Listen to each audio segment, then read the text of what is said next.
Bem-vindos. Começa agora o Geração V, o teu programa de comentário político jovem na Rádio Observador, com Joana Marques Braz, Gonçalo Sousa e Catarina Doré, que vão comentar os principais assuntos políticos da semana.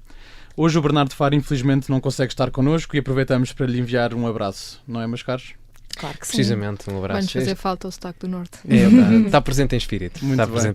Estamos também, claro, a qualquer hora e em qualquer lugar disponíveis em podcast. Eu sou o Vasco Galhardo, do Movimento Eu Voto, e vamos já passar para o primeiro tema de hoje. No passado domingo tivemos eleições europeias e há muitas considerações a fazer, tanto em relação aos resultados nacionais como nos restantes países membros. Mas hoje vamos focar-nos principalmente nos resultados cá dentro. Ora bem, o PS de Marta Temido venceu as eleições e elegeu 8 eurodeputados, ficando apenas a 0,98% acima da AD de Sebastião Bugalho, que elegeu 7. O Chega derrapou quando comparamos com os resultados das últimas eleições, tendo ficado com 2 eurodeputados, os mesmos da Iniciativa Liberal, que foi considerada por muitos o partido vencedor da noite, por ter tido uma grande subida e por ter disputado taco a taco o terceiro lugar com o Chega. O Bloco e o PCP perderam representação europeia, tendo conseguido apenas 1 eurodeputado cada, e o LIVRE não elegeu Francisco Paupério por muito poucos votos. Destacar ainda o PAN, que ficou atrás do ADN de Joana Amaral Dias, e o facto de mais de 6 milhões e meio de eleitores não terem votado no passado dia 9 de junho. É muita gente, concordam? Completamente.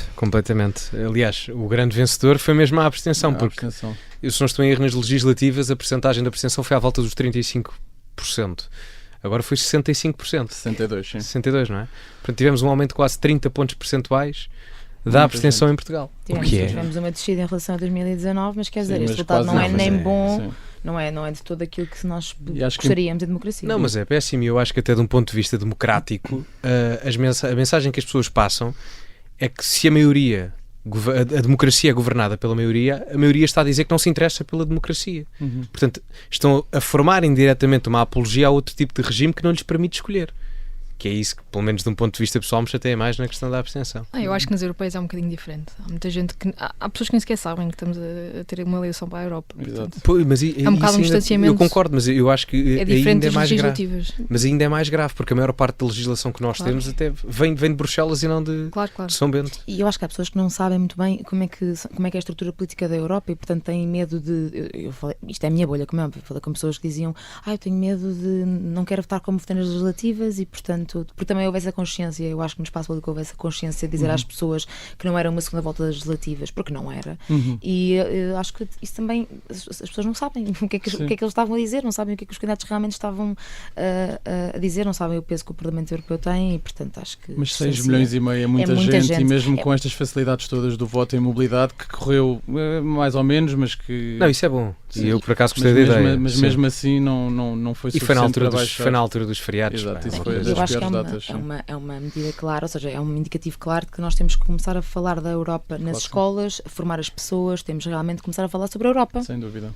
Mas, meus caros, quero saber quem foi, na vossa opinião, o vencedor e o derrotado da noite eleitoral do passado domingo e que mensagem é que acham que os portugueses quiseram passar aos nossos políticos perante estes resultados? Bem, eu acho que o único vencedor, honestamente, da noite foi a Iniciativa Liberal.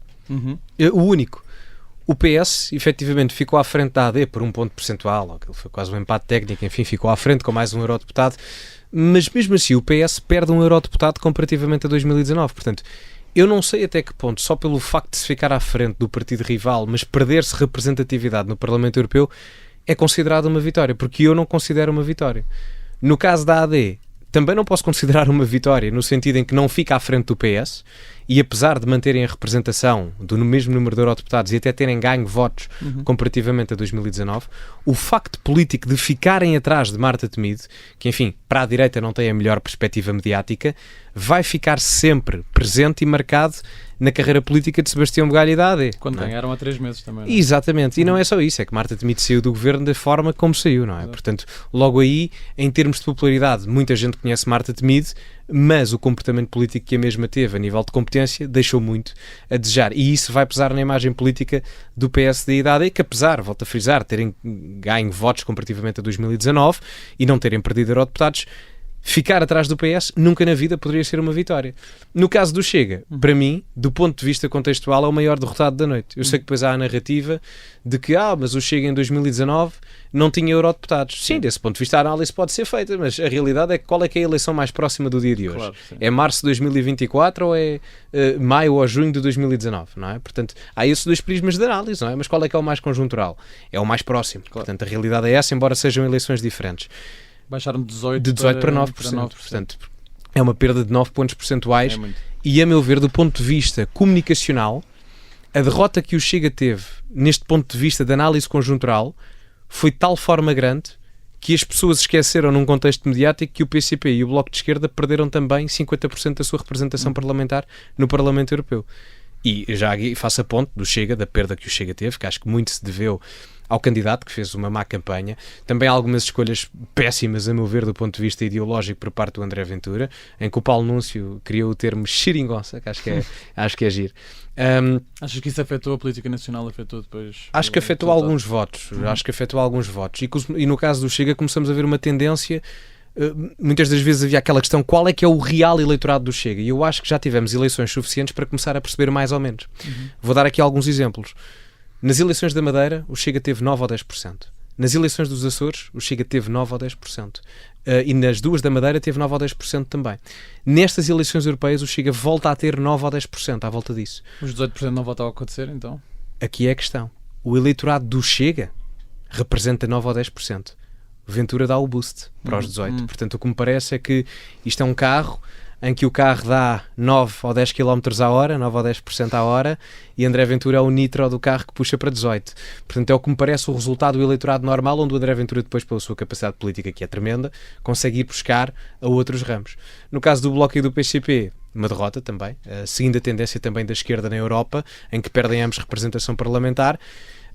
Tive pena, honestamente, que o Francisco Paupério não fosse eleito por uma simples razão. Eu não tenho concordância ideológica nenhuma com ele, acho que ele tem ideias completamente abjetas do ponto de vista da segurança interna da Europa, mas tive pena por uma simples razão, porque ele era um one-man show, um homem sozinho contra todos, uma história de David contra Golias, e eu adorava que o Francisco Paupério conseguisse ser eleito, porque, enfim, adorava ver o Rui Tavares chateado, só mesmo por causa disso. No caso da Iniciativa Liberal, para mim, o único vencedor, porque efetivamente cresce, mas sem perder votos comparativamente a 10 de março. Agora também vou ser honesto, a Iniciativa Liberal tem uma vitória esplêndida, João Coutinho Figueiredo fez uma campanha fantástica, e isso repercutiu-se depois a nível eleitoral, mas a verdade é que agora há um problema para a Iniciativa Liberal.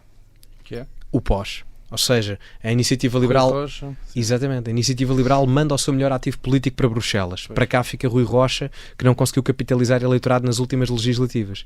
Tiago Maia vai se candidatar, mas também teve um resultado muito aquém nas presidenciais de 2021.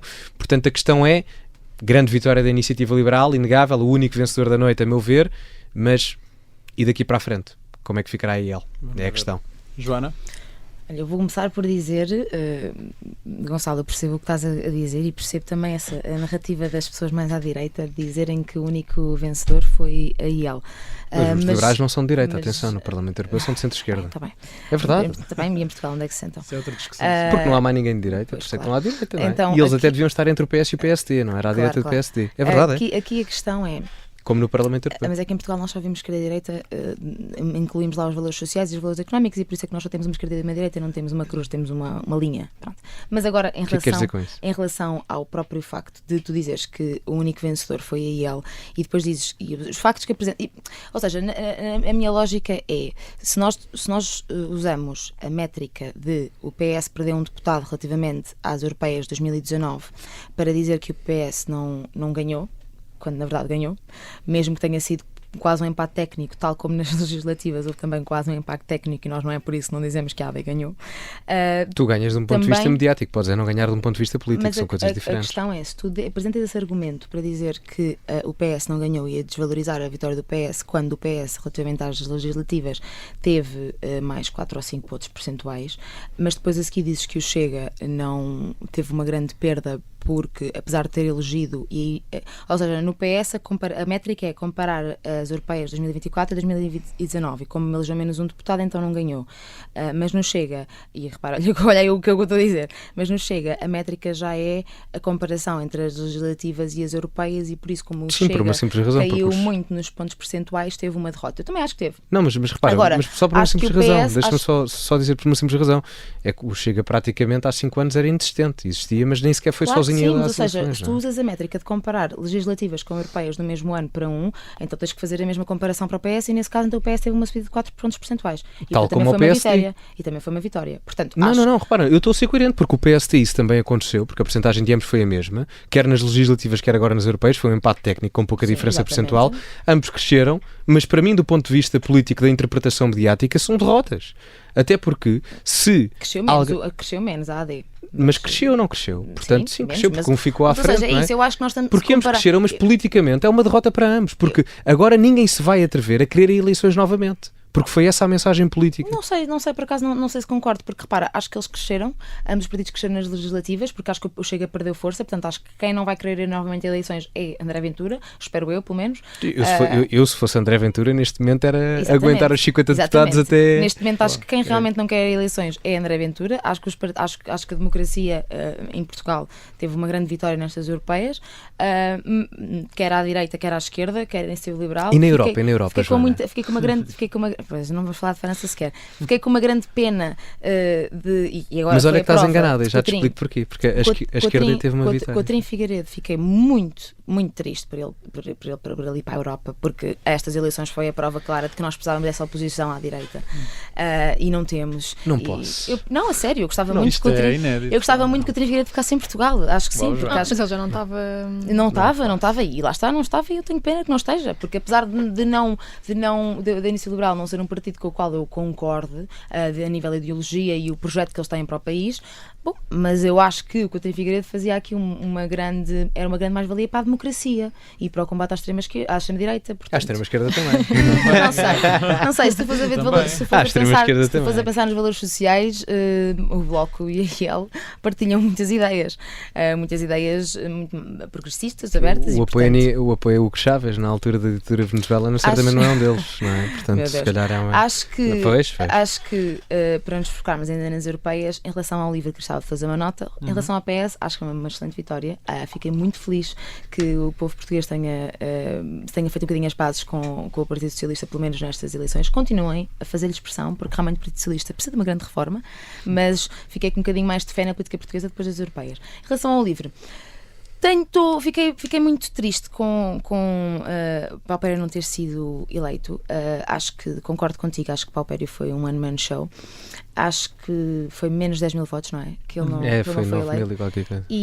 E acho que é uma grande mensagem para o livro, não é? Porque tinha um grande candidato, tem ali um grande político que está a conseguir posicionar-se muito bem na forma como a política se está a transformar. É um jovem que sabe falar para os jovens e também para os adultos de uma forma descontraída e descomplicada. E acho que Rui Tavares não apareceu na campanha e isso foi uma grande falha. Portanto, acho que o livro perdeu verdadeiramente. Acho que Francisco Paupério foi apanhado no meio disto e acho que fez um excelente trabalho, fez o partido crescer muito. Novamente, se compararmos europeias, e aqui comparando entre europeias... Ele ganhou votos, não foi? Ganhou muitos votos. Em relação há 5 anos, sim. Em relação há 5 anos, e portanto acho que fiquei muito triste. Acho que mesmo que a Europa vai perder muito por não ter feito Paupério, mas pronto, Rui Tavares e o LIVRE no geral terá de considerar esta atuação e vamos ver agora o que é que fazem nos próximos. Muito bem. Catarina, as tuas considerações? Joana, deixa-me dizer mais. O Rui Tavares, que não venha mais celebrações do 25 de Abril, dizer que a democracia corre perigo, quando ele não é democrata no próprio partido. A falar a sério. Isto para mim foi uma vergonha que se passou, e Rui Tavares, que por quem eu tinha imensa consideração, perdeu muita credibilidade para mim. Porquê? Por causa do que ele fez com o Francisco Paupério. Então ele escolhe ter umas primárias abertas, uma coisa que ele não é obrigado a fazer, ele escolhe fazê-lo e de repente não gosta do resultado, então vai mudar o sistema a meio, depois não aparece nunca na campanha, não dá qualquer tipo de apoio, deixou o Francisco Paupério... Não mudou a meio, ou seja, ele tentou, mas... Mas quer dizer, isto mostra tudo, não é? Ele diz que a democracia está em perigo, pronto, primeiro seja democrata no seu próprio partido, porque isto foi vergonhoso. E deixou transparecer a tensão que tinha... Totalmente, E com intenção, o pior é isso, pois, não é? Que é ele quis mesmo transparecer isso, acho que o pior é isso mesmo. Diziam noutro podcast abraço aqui do Observador que o Rui Tavares não queria que o Francisco Paupérrio fosse eleito, que é uma coisa muito estranha, não é? De um líder do partido. De um Claro, partido. portanto, ele quis ser muito democrata e depois não gostou do resultado da democracia. Vocês acham que Mas no livro há uma espécie de culto de personalidade ao Rui Tavares? Ou pelo menos ele tenta que haja? Não, eu Talvez acho haja. que Rui Já- Tavares não tenta isso. Eu acho que Rui Tavares Olha que não tenta- sei, não com tenta isto, isso, ou não já nos parece. esquecemos do que é que ele fez no Parlamento Europeu com o Bloco de Esquerda. Não é? É porque isto já são Recorda-me. vários e Recorda-nos disso? porque ele depois criou uma cisão interna por, enfim, burocracias internas no Bloco e não sei o quê. Foi-se E foi embora, criar não o é? livro Portanto, depois. E mesmo sim, a história com o posteriormente, Joacine foi portanto, estranha. e Nós já mesmo nem a nos história- lembramos disso, mas Sim, foi uma exato. É, não é? história Portanto, estranha. já História. começam foi a saída do Bloco, foi o caso Joacine, foi o caso Paupério, portanto, tudo o que está um pouco à volta dele com poder similar ou perto disso, acaba sempre por, não é? Eu, por acaso, Já são no vários caso exemplos. discordo, porque assim, na verdade, foi uma ausência de Rui Tavares, mas o Rui Tavares não veio dizer propriamente nada em relação ao Paupério. Não é que eu já defendê-lo, ou seja, acho que o não próprio podia, né? Partido Livre não teve bem em relação ao apoio que deu ao Paupério visivelmente, ou seja, de quem está na rua, nós não vimos Rui Tavares com o seu candidato. É um tipo de approach também, mas ou seja, não é que eu esteja a defender. Agora, acho também que Rui Tavares, pelas ações políticas desde a eleição dos 4 deputados, acho que tem dado muito espaço aos outros deputados, portanto, acho que nós temos visto outros deputados do Livre bastantes vezes a falar na Assembleia, acho que há muito espaço para prestar declarações, portanto, acho que Mas repara, não são me parece deputados que seja ele isto. escolheu. Percebes? O Paupério foi eleito por eleições primárias, que não foi ele que escolheu. Vamos voltar aqui às europeias a ouvir É diferente. a opinião da Catarina, que ainda não acabou. Sim, sim. Eu gostava também de fazer um comentário sobre o impacto nacional das europeias, que infelizmente ou felizmente, não sei, a verdade é que existe e de facto temos governo para durar. Os portugueses deram Achas? força ao centro moderado, PS e AD, e cuja votação está muito distante de qualquer outro partido e portanto para mim isto é positivo. Já nem o PS nem o Chega ganharam conforto para ameaçar uma queda de governo e depois estou de acordo convosco, acho que nenhum deles agora quer isso. O Chega pelas razões que já disseram e o Pedro Nuno Santos porque depois de tantos primeiros meses atribulados com tantas eleições e muitas derrotas, uma vitória por muito pouco sim, para citar aqui alguém, acho que temos governo para durar. E quanto ao Chega, estou de acordo contigo, Gonçalo, uma coisa engraçada, só dar esta nota que o Luís Paixão Martins diz que as europeias são as eleições de clubes de fãs dos partidos. Mas é. E portanto o que ficou demonstrado mais uma vez é que o Chega não tem um clube de fãs, e aqui estou de acordo contigo, mas sim André Ventura. André Ventura tem um clube de fãs. É verdade. Um minuto, Joana. Eu queria só Para dizer, terminar. para marcar aqui, para mim foi uma vitória do PCP e, portanto, acho que João Oliveira teve muito bem e demonstrou isso. Tiveram uma subida vitória? relativamente. Ou seja, tiveram uma subida percentual relativamente às legislativas e nos últimos minutos tiraram um deputado AD. Portanto, eu acho que. E continuam a ter representação e acho que é uma perda que nós temos com João Oliveira para a Europa, porque era muito necessário cá. Mas pronto, o PCP continua A defender a Rússia. Não vou discordar da Joana aqui, não é porque não queira discordar, é só mesmo porque eu conheço o João Oliveira há muitos anos. E portanto um abraço para ele, só aqui neste desportivismo democrático. E só queria dizer mas aqui é um uma bom coisa. político ou não? Ou seja, não, atenção, o que eu excelente. disse relativamente É um ao bom PCP, excelente, não estou a excelente. falar em Não, termos não. de ideologia, Sim, atenção, sim, estou a falar em termos de político, acho que o João Não, Oliveira claro, é realmente aliás, um a grande subida que o político. PCP tem é devido a ele. É devido a ele sim. e acho que é uma perda nesse sentido. E eu só queria dizer aqui uma coisa que eu acho que até tu vais gostar. Muito rápido, Mesmo por para isso é que temos de terminar. Uhum. A direita conservadora, o SCR, o ID, etc., a direita mais à direita do Parlamento Europeu, não teve uma vitória tão grande quanto isso, como se está a fazer parecer. Certo, a França e tal, que é importante no coração da Europa, a AfD ficou em segundo lugar na Alemanha, certo, mas mesmo assim com metade dos votos da CDU, mas a realidade é que Ursula von der Leyen continua a conseguir ter maioria no Parlamento Europeu com o Sem ter de PPE, se coligar, os liberais sem ter de se e os coligar, socialistas. Portanto, a direita conservadora, etc. E atenção, é a minha família ideológica, a direita radical conservadora, mas não teve uma vitória por aí além. Tirando o caso francês, pronto, efetivamente, que aquilo foi uma balbúrdia total.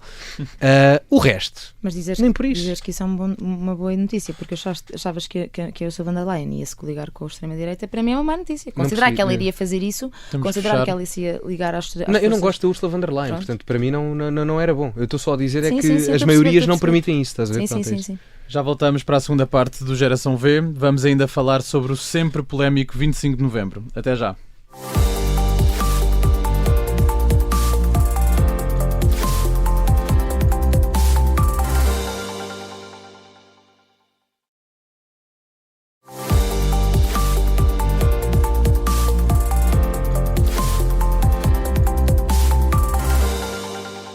Estamos de volta para a segunda parte do Geração V e nesta segunda parte vamos falar sobre a sessão evocativa do 25 de novembro que foi aprovada esta semana no Parlamento. Mas antes disso vou pedir à Catarina, à Joana e ao Gonçalo para fazerem uma recomendação aos nossos ouvintes. Em 30 segundos, Gonçalo, qual é a tua recomendação de hoje? A minha recomendação, e há bocado a Catarina até fez uma comparação entre os clubes de futebol e os partidos políticos, portanto, a minha recomendação vai para o clube de todos nós, porque a Seleção Nacional estreia-se no Euro 2024 na próxima terça-feira, com relato aqui na Rádio Observador. Muito portanto, às 8 da noite o país inteiro, país inteiro estará a ver ou a ouvir. Catarina? Eu gostava de recomendar um restaurante nesta altura que é tão bom para jantar fora em Lisboa, na zona de Santos, que se chama Mater, M-A-T-E-R-L-X. É relativamente novo, já lá fui muitas vezes. Posso até recomendar 2 pratos que eu adoro. Ia perguntar isso. Chambão slow cooked com risoto e fraldinha de chimichurri com batata frita. Ok, boa. Espetacular. Joana? Eu estava aqui indecisa entre 2 livros que têm a ver com o que nós vamos falar a seguir, mas já sei que vão dizer alguma coisa sobre ideologia, mas não que eu seja de acordo com esta ideologia especialmente, mas vou recomendar um livro de Álvaro Cunhal. A Verdade e a Mentira na Revolução de Abril, a Contra-Revolução confessa-se. Portanto, eu acho que é muito importante, mais do que nunca, depois da semana que passou, nós informarmos sobre aquilo que realmente aconteceu nos últimos 50 anos. Muito bem, obrigado por mais uma excelente sessão de recomendações. Passemos então para o tema da nossa segunda parte. Esta semana, o CDS-PP levou a plenário um projeto de deliberação com o intuito de criar uma sessão evocativa do dia 25 de novembro de 1975. A proposta foi aprovada pela direita e teve os votos contra da esquerda e a abstenção do PAN. Paulo Núncio, líder parlamentar do CDS, afirmou que era preciso recuperar este assunto tanto por memória histórica como por um sentimento de gratidão, nas suas palavras. Já o Chega foi mais longe e propôs que este dia se tornasse feriado nacional, tendo esta proposta sido rejeitada com os votos contra do PSD, PS, Bloco, PCP, Livre e PAN, e apenas com os votos a favor do próprio Chega e do CDS. Gonçalo, há muito que o 25 de novembro divide a direita e a esquerda e parece que esta data nunca vai ser consensual em Portugal. Porquê é que isso acontece? E se puderes, dentro do pouco tempo que temos, explica aos nossos ouvintes o que é que aconteceu dia 25 de novembro de 1975 e porquê é que a direita quer celebrar esta data. Mas logo aqui partimos de um erro em dividir o 25 de novembro entre a direita e a esquerda, porque o próprio Partido Socialista fez parte do 25 de novembro.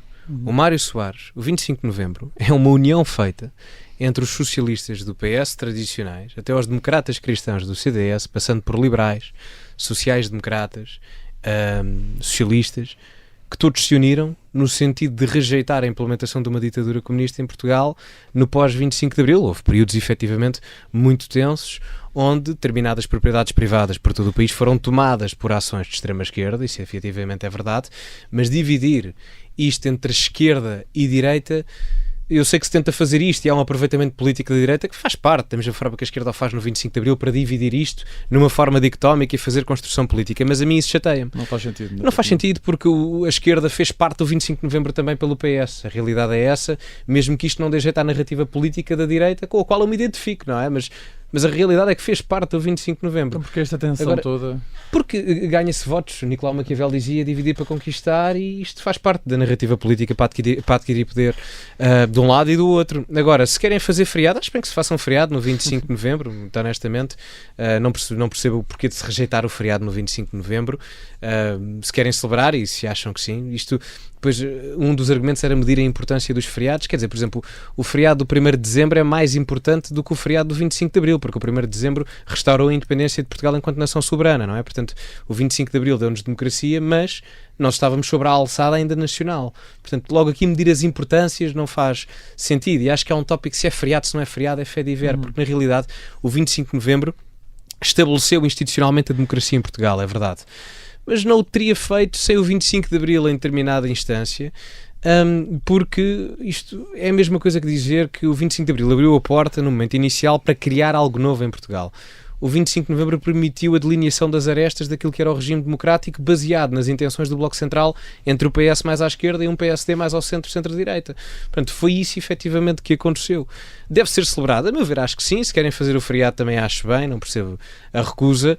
Mas que foi só porque foi chegar a apresentar a proposta? Talvez tenha sido, mas também uma coisa é verdade. Eu acho que de um ponto de vista geral não faz sentido ao Chega, em determinado aspecto, ser tão a favor do 25 de Novembro. Acho que bem que seja a favor do 25 de Novembro e do 25 de Abril, mas o 25 de novembro, em determinada instância, permitiu a consolidação de uma governação de bloco central do tal sistema que o Chega diz combater. Porque é a união desse PS até ao CDS, não é? Portanto, existiu. Portanto, de um ponto de vista geral, é possível gostar, que é a minha opinião, do 25 de Abril e do 25 de Novembro, celebro ambos, mas a realidade é que se alguém quer colocar o país numa nova rota ideológica até, não deve fazer disso porta-estandarte, nomeadamente até em determinado aspecto, porque o 25 de Novembro serve quase como uma espécie de pedido mediático à direita para combater o 25 de Abril da esquerda, e eu não acho que isso é necessário. Honestamente, acho que as duas datas são importantes, quer o 25 de Abril porque rompe com um regime que já estava saturado politicamente, já não era preservável do ponto de vista político, e o 25 de Novembro institui a democracia numa índole mais desenvolvida, não é? Portanto, o que me chateia só mais nisto, na parte da esquerda, é a rejeição dos problemas que existiram, nomeadamente a nível de propriedade privada. Por exemplo, o meu avô nem sequer era uma pessoa politizada, era um simples mecânico dos arredores de Lisboa. Sim. E que simplesmente por trabalhar no mercado privado foi perseguido com uma espingarda por ativistas da extrema-esquerda do MRPP, só porque trabalhava numa oficina privada, não é? Portanto, foi um clima quente entre o 25 de Abril e o 25 de Novembro. Sim, dizer que o 25 de Novembro aconteceu na data que aconteceu porque começou com um golpe militar de esquerda. Ou seja, Sim. O 25 de Novembro, como nós o vemos hoje em dia, foi a rejeição desse golpe e uma espécie de contragolpe do contragolpe da contra-revolução. Mas é. E, portanto... Joana, sei que diverges um bocadinho aqui da opinião do Gonçalo, por isso estamos aqui para ouvir. Sim, é assim, diverge, mas encontramos aqui num ponto. Bem, eu disse que não, isto é verdade, encontramos num ponto, mas divergimos noutro, que é, e Gonçalo, aí tenho mesmo que entrar ferozmente, que é aquilo que nós conseguimos no 25 de Abril foi terminar com um regime que não era prazerável. A última palavra que eu diria, a última forma de descrever o Estado Novo e a ditadura do Estado Novo seria um regime que não era prazerável. Bom, não. Então, mas se não era prazerável... Isso é sermos meiguinhos, mas é que é isso. Não, isso tem a ver com a tua interpretação, então, porque como tu achas que eu sou um perigoso fascista, não, é que esse achas que eu estou a dizer... Esse é o problema, Gonçalo. Esse é verdadeiramente o problema. É aquilo era quase a Disneyland fascista. Quando nós começamos a falar sobre uma determinada data e de repente retiramos-lhe a gravidade que ela teve, nós começamos a legitimar aquilo que estava a ser feito antes. Quando nós nos referimos à ditadura do Estado Novo como um regime que não era prazerável ou que já não era prazerável, já estamos a assumir que em tempos foi. E um regime de ditadura onde não há liberdade de expressão, em princípio, eu acho que nunca foi prazerável. E depois, deixa-me só terminar. E depois, quando nós estamos a dizer, porque não era prazerável, de repente já há um aligeiramento daquilo que realmente aconteceu antes do 25 de Abril. E em relação ao 25 de Novembro, e agora, até por comparação neste sentido de como nós podemos transformar uma data pela maneira como nós a revisitamos historicamente, de repente também estamos a olhar para aquilo que aconteceu no dia 25 de Novembro, ou aquilo que antecedeu o 25 de Novembro e que nos levou até o dia 25 de Novembro, como uma coisa... Já ouvi falar em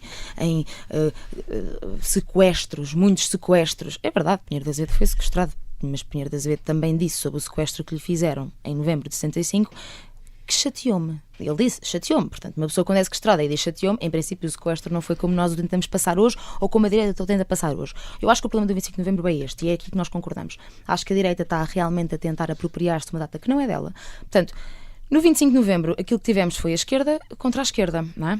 Pronto. E a esquerda saiu vitoriosa em relação à esquerda. Portanto, vem agora a direita, porque a proposta veio da direita e foi chumbada pela esquerda toda, inclusive o partido que ganhou nesse dia, PS, e portanto, que não foi bem, também estou aqui numa imprecisão histórica ao dizer isto, mas porque quem ganhou foi uma questão militar no dia 25 de Novembro.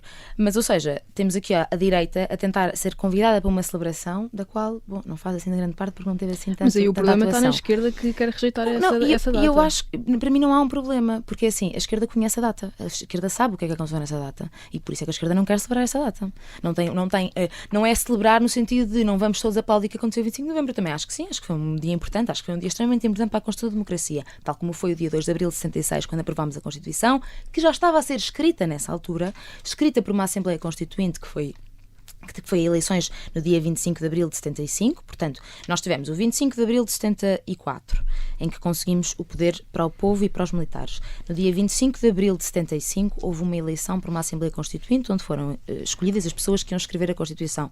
E no dia 25 de Abril de 76, foram as primeiras eleições. No dia 2 de Abril, portanto, antes destas primeiras eleições, tivemos a aprovação desta Constituição. Portanto, no dia 25 de Novembro de de 75, a nossa Constituição já estava a ser escrita. Estava a ser escrita por, maioritariamente, pessoas moderadas, porque o PCP, nessas eleições para a Assembleia Constituinte, as primeiras, em 25 de abril de 75, não ganhou. Teve um terço dos números, creio eu.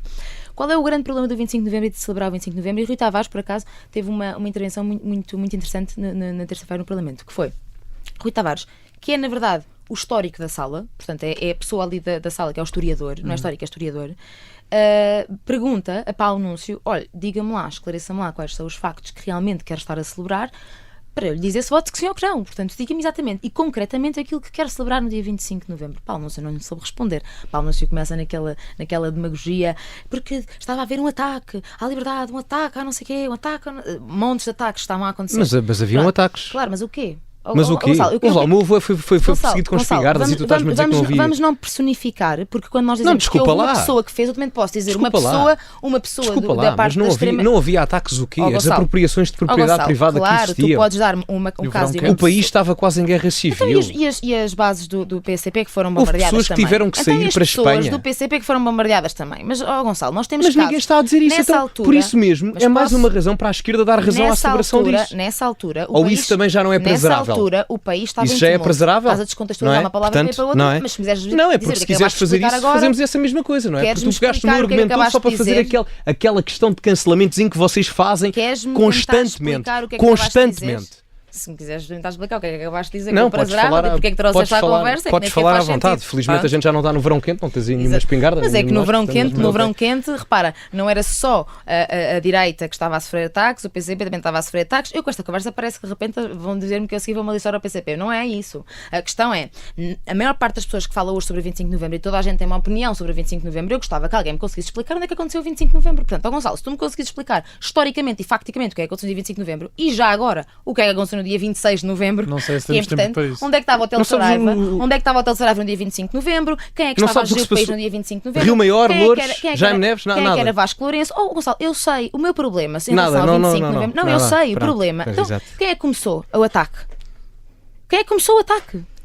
Tão simples quanto isso. No dia 25 de novembro, quem é que começou o ataque? A minha questão para ti, para celebrar isto... Não, é a minha pergunta... Não é espera. Não é espera, Gonçalo. É que esta é a imprecisão histórica que ninguém sabe. Aliás, o livro que eu recomendo é Álvaro Cunhal vem precisamente falar sobre isto. Mas a celebração... Quem é que diz o ataque? Quem é que dá o ataque? Quem é que diz, olha, e para já, quem é que é a força militar que vai invadir-se? Joana, eu acho que o ponto onde tu queres chegar é que à última hora o PCP saiu do golpe. Portanto, nem sequer foi o PCP a iniciar o golpe. O PCP permitiu. Então, mas estamos aqui a falar sobre o 25 de novembro há 10 minutos. E o que é que aconteceu no 25 de novembro? Pronto, Joana, não te sei dizer exatamente as siglas, são muitas siglas, mas foram forças de extrema-esquerda que começaram um golpe no dia 25 de novembro. E depois à tarde foi parado. Mas sim, eu estou não foi parado. Não acabou, exato, não acabou dia 25 de novembro, acabou dia 2 de dezembro, quando acabou o estado de sítio. As pessoas que morreram, que Paulo Núncio quis elogiar e homenagear no seu discurso na Assembleia da República, só morreram no dia 26. Portanto, temos de ter calma. E não morreram só 2, morreram 3. Muito embora ele tenha mencionado só as pessoas, os comandos que morreram, que eram dos lados moderados, também morreu uma terceira pessoa e essa pessoa era de extrema-esquerda. E agora só porque estava na extrema-esquerda já não tem... Mas isso dá razão à esquerda para celebrar o 25 de novembro também. Vamos lá ver uma coisa. A esquerda deve celebrar por causa disso também. Alguém sabe qual foi o papel dos paraquedistas aqui no meio? Alguém sabe quem é que eram os paraquedistas no meio? Eu não estou a falar especificamente de vocês. A minha questão é, alguém faz alguma ideia do que é que realmente aconteceu no dia 25 de novembro? Por acaso ainda hoje estive ali. Porque assim, os paraquedistas começaram esta tomada das bases aéreas. Então, mas alguém tentou fechar os paraquedistas uns dias antes do 25 de novembro e é isso que é aqui o rastilho grave para eles terem ido fazer esta invasão. Então, mas e alguém vai fazer calma, alguém vai fechar os paraquedistas nestes dias, quando no dia 20 de novembro tinham estado a fazer um cerco à Assembleia da República? É assim, vamos lá ver uma coisa. O dia 25 de novembro é carregado de imprecisões históricas. Tínhamos um historiador na Assembleia da República a dizer precisamente que o dia 25 de novembro é carregado de imprecisões históricas. Um historiador, que Rui Tavares, que está na esquerda moderada, portanto, tinha todo o interesse em celebrar uma data em que a extrema moderada ganhou. Com o Rui Tavares. O próprio historiador que estava a celebrar, que estava no Parlamento naquele dia, pergunta, antes de votar, digam-me exatamente o que é que querem celebrar. Digam-me os factos concretos que querem celebrar. Ninguém lhes disse. É um simbolismo como qualquer outro. Mas e onde é que íamos fechar esse simbolismo? Era onde? Alguém sabe? É que é Monsanto, mas se alguém soubesse... Não, mas por exemplo, tens agora... Olha, precisamente, Vasco, o que eu tinha pensado sobre isto é muito demonstrável precisamente pela discussão que acabámos de ter, que é, nós precisamos urgentemente de um exercício coletivo, histórico, de reconciliação com o nosso passado recente, nós portugueses. E eu até sinto que a nossa geração está nesse caminho. Por exemplo, não se vê tanta divergência esquerda-direita naquilo que é a celebração do 25 de Abril, como não devia haver. E eu sinto isso nas pessoas da minha idade. E talvez também porque não vivemos as coisas, conseguimos ter um olhar mais distanciado e objetivo, e eu vejo isso como algo muito positivo. E isto Joana, vai de acordo com aquilo que eu estava a dizer do simbolismo. Eu acho que a minha forma de olhar para o 25 de Abril é como uma data que simboliza o fim do princípio da ditadura. Ou seja, e isso é algo que eu celebro, porque eu sou democrata, e acho que qualquer democrata deve celebrar o fim de um regime ditatorial. Agora, é evidente que as mudanças não se fazem num dia, e mais do que isso, e isto é uma verdade sobre qualquer processo revolucionário em qualquer parte do mundo, que é: as revoluções ganham vida própria. Uma vez começadas, ninguém, nem sequer os seus mentores ou quem as começou, tem controle sobre o seu destino ao fim. E, portanto, é natural que, a seguir ao dia 25 de Abril, as pessoas uniram-se à volta do 25 de Abril para acabar com a ditadura. Agora, o que é que queremos fazer a seguir à ditadura? Não estava toda a gente de acordo. E, portanto, lá está, a revolução, como em qualquer outro país, ganhou vida própria, e, portanto, também houve erros cometidos, também houve dores e mágoas infligidas sobre algumas famílias portuguesas. Não é só a história dos sequestros, mas estou a falar houve saneamentos, houve expropriações, houve até ataques terroristas, de parte a parte. E, portanto, é nessa parte, para mim, que temos que entrar num processo coletivo histórico, que é, por um lado, não vamos minimizar a mágoa dessas pessoas, não vamos dizer que não existiram mágoas, mas tentar dissociar os dois acontecimentos. Portanto, podemos, por favor, olhar para o 25 de Abril como uma data que simboliza o fim da ditadura, reconhecendo, obviamente, que teve alguns erros no processo revolucionário, mas podemos celebrar coletivamente essa data como o princípio do fim da ditadura. E, portanto, aqui é que entra talvez o 25 de novembro, é um bocadinho o fim do processo revolucionário. Lá está, mais uma vez, é um símbolo, não acabou naquele dia, tal como a democracia não se atingiu plenamente no dia 25 de Abril. Agora, para mim não me choca que o 25 de novembro seja celebrado. Eu gostava é que isto só acontecesse quando nós fizéssemos esta reconciliação, porque eu vejo toda esta discussão cheia de ódio, cheia de rancor, ainda por cima já o curioso é que já se polarizou muito mais desde o 25 de Abril. Portanto, a direita que tem escrúpulos em celebrar o 25 de Abril não é a direita de Sá Carneiro, nem a esquerda que rejeita a importância do 25 de novembro é a esquerda de Mário Soares, e portanto eu não consigo perceber como é que chegámos até aqui. E, portanto, isto é mesmo para dizer, eu gostava mesmo que coletivamente nos reconciliássemos, tivéssemos esta discussão quando já não houvesse tanto rancor e ódio de parte a parte. E portanto, lá está, eu neste tema critico tanto a esquerda como a direita. Estão as duas mal com os escrúpulos em relação às datas. Muito bem, Catarina. Para terminar, temos 1 minuto. Joana e Gonçalo, se quiserem ter alguma coisa. Eu queria só dizer uma coisa, porque eu não consegui dizer isto, que é porque houve aqui muita picardia. Por isso mesmo é porque assim, a esquerda não estava com discursos de ódio para coisa nenhuma. Ou seja, em 2019 eles já tentaram fazer esta medida de fazer a celebração do 25 de novembro. Eu não percebo qual é que é o problema de não celebrar uma coisa e outra. É que repara, se vamos celebrar o 25... Uma coisa é celebrar o 25 de Abril, malta. Uma coisa é celebrar o 25 de Abril com o seu peso todo que teve o 25 de Abril e a sua mudança incrível que foi no 25 de Abril e o dia maravilhoso que é.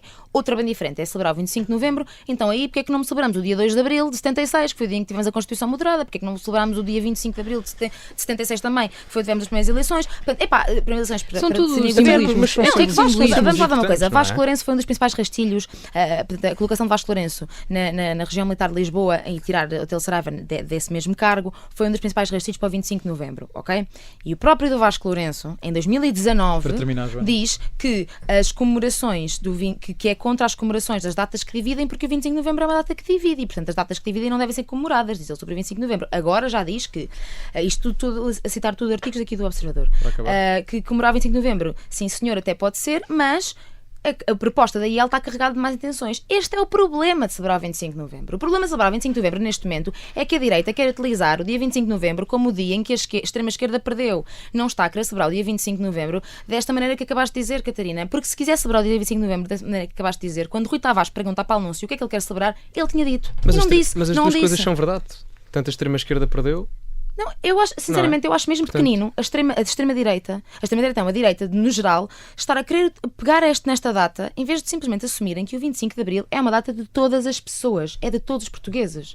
Porquê que eles estão a tentar encontrar uma data para celebrar? Mas não é encontrar uma data para celebrar, a data existe, percebes? E só tem que ser celebrada. Portanto, e graças ao 25 de Abril e ao 25 de Novembro e ao 30 de Setembro de 82...